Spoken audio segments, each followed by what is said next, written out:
Si Filmar, I've met him several times pag pupunta ka sa Siargao. For me, yun yung pinakamahirap dito.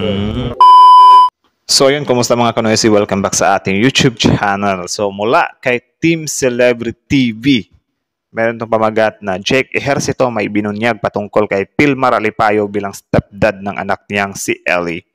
Kasi alam niyo naman, sobrang sobrang ingay nito sa social media ngayon kasi nga daw yung iba nang babash na, "Oy, bakit nandiyan ka Jake Ejercito? Bakit hindi si Filmar? Bakit mo inagawa ng si Filmar? Nasaan si Filmar or whatsoever?" Grabe yung galit ng mga netizens, hindi na mapigilan. Kaya naman, panoorin natin itong video ito, baka related ito doon. So, bago natin simulan, Team Celebrity TV, supportahan nyo yan. Tapos yun, kung trip nyo naman ang mga ganitong reaction video, may kasama kayo manood. Siyempre, huwag nyo na rin kalimutan i-subscribe yung YouTube channel natin, Filipino AC. So, yun, di na natin ito patatagalin pa. Simulan na natin. Again, meron itong pamagat na Jake Ejercito may binunyag patungkol kay Filmar Alipayo bilang stepdad ng anak niyang si Ellie. Start. Filmar, I've met him several times pag pupunta ka sa Siargao. For me, yun yung pinakamahirap dito. Yung Jake Ejercito, Ulit natin. Si Filmar, I've met him several times pag pupunta ka sa Siargao. For me, yun yung pinakamahirap dito. Nag-meet na pala sila? Jake Ejercito may ibinunyag patungkol kay Filmar Alipayo. Ano yan? Ayon sa kapamilya actor na si Jake Ejercito, never naging problema para sa kanya ang pagkakaroon ng stepdad o stepfather ng kanyang anak na si Ellie. Sigurado daw kasi si Jake na inaalaga ang mabuti ng surfer na si Filmar Alipayo, ang unika iha nila ni Andy Eigenman. Sa isang interview na ini-upload ni OG, May hawig ba si itong anak ni Andy Eigenman kay Jake Ejercito sa nanay niya na si Jacqueline Jose? Meron ba kayo nakikita sa mukha niya, guys? Ako meron akong something na nakikita eh. So yun lang naman to eh. Diaz sa kanyang YouTube channel nito lamang March 1 ay nakausap niya ang aktor patungkol sa co-parenting setup nila ng dating partner na si Andy Eigenman. At dito na nga niya ikinuwento ang kanyang pasasalamat sa current partner ni Andy bilang isang mabuting ikalawang ama ni Ellie. Bukod pa riyan ay ibinahagi rin ni Jake na si Ellie na mismo ang nasusunod pagdating sa schedule niya kung sa Manila o sa Siargao siya mag-i-stay. Palipat-lipat din pala siya. Actually, meron akong mga nakikita mga post-post noon. So ito pala siya, si Jake Ejercito, tapos yung anak niya. Nagulat nga lang din ako na anak pala nila yun ni Andy kasi malaki na eh. Maaga bang nabuntis si Andy Eigenman? Tuloy. Since they moved to Siargao, wala nang fixed schedule ni Jake. Dati kasi dito, binibilang pa namin ni Andy yung mga araw. Back then, we were young, immature, prideful. Pero ngayon naman, si Ellie na yung nagde-decide. Dito na nga inusisa ni OG kung gaano kadalas silang nag-uusap ng kanyang ex-girlfriend. Ani Jake, when needed. We're not the best of friends, pero para kay Ellie, syempre, we want what's best for her. Yeah, mabuti na rin yung ganun. Di gaya ng ibang mga tatay dyan na tinatakbuhan nila yung mga anak nila. Gigil eh.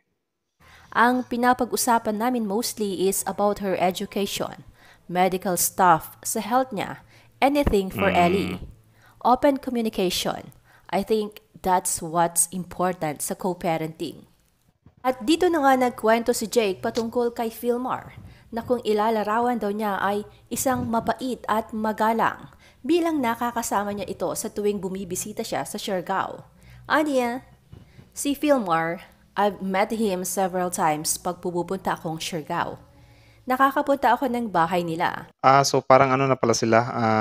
Close na ba? Or mutual friends or casual friends? Something like that.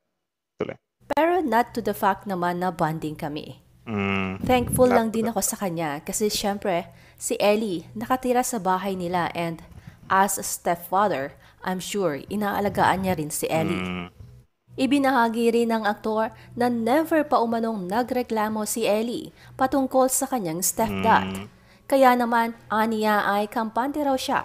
Ang advantage kasi niyan, kapag mabait yung anak mo, walang magiging issue about nga doon sa siguro sa pagdisiplina, di ba?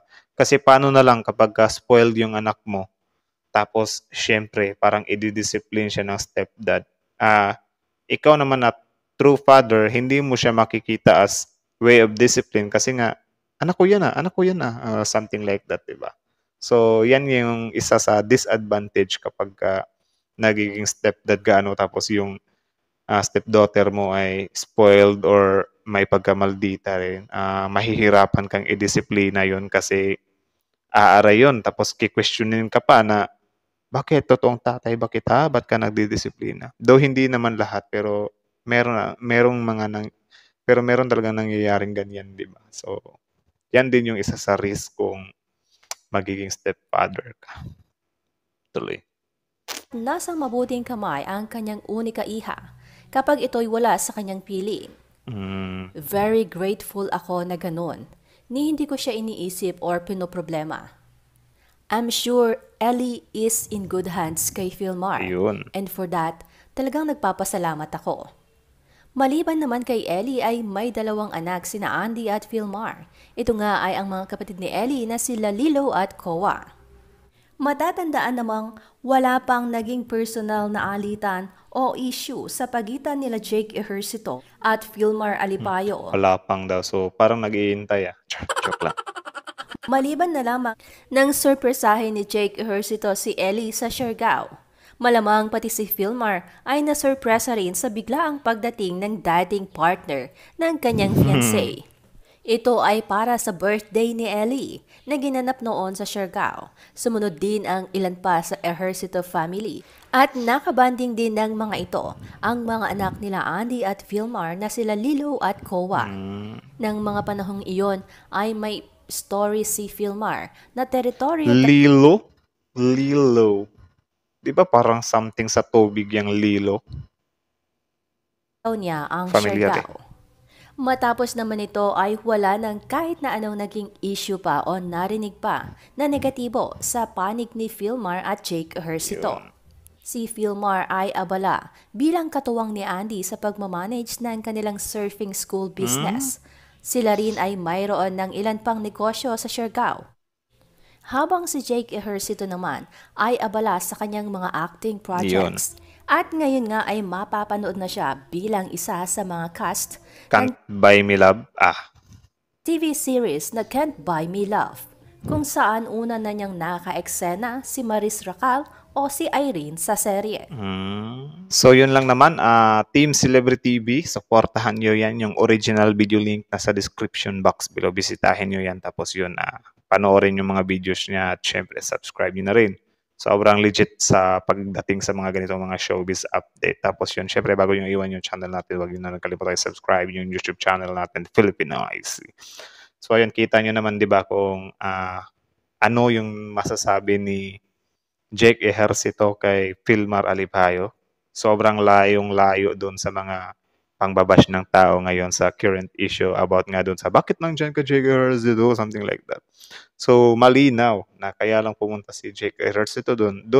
Though syempre meron na ding pakikiramay or nagko-condolensya kay Andy, pero syempre need niya ring gabayan yung anak niya, 'di ba, na halimbawa ganyan, i-comfort niya rin yung anak niya kasi syempre lola yun ng anak niya eh. Tapos syempre ito na rin din ni Jake Ejercito dati si Miss Jacqueline Jose as kanyang mother-in-law, 'di ba? Something like that. So ewan ko nga kung close din sila, 'di ba? So normal lang talaga na pupunta siya doon. Walang mali siya, guys. Pumupunta nga si Jake Ejercito sa Siargao, 'di ba? Para sorpresahin yung anak niya. Parang ano na lang talaga 'yan, co-parenting na lang kasi nga meron naman silang anak sa gitna, 'di ba? So yun, walang ibang issue diyan. Sadyang ano lang talaga, wala lang. Nandiyan lang talaga si Jake Ejercito to gabayan din yung ex niya at saka yung anak niya, 'di ba? So wala namang masama doon. Buti pa nga pumunta, 'di ba?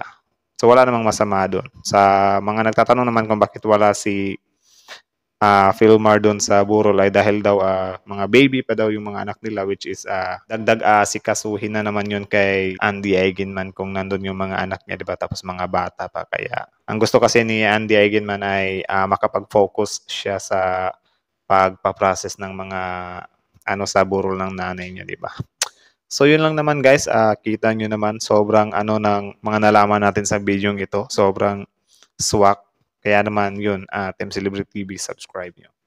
Tapos, yun lang naman. Kita-kita sa susunod na reaction video. Again, Filipino is out.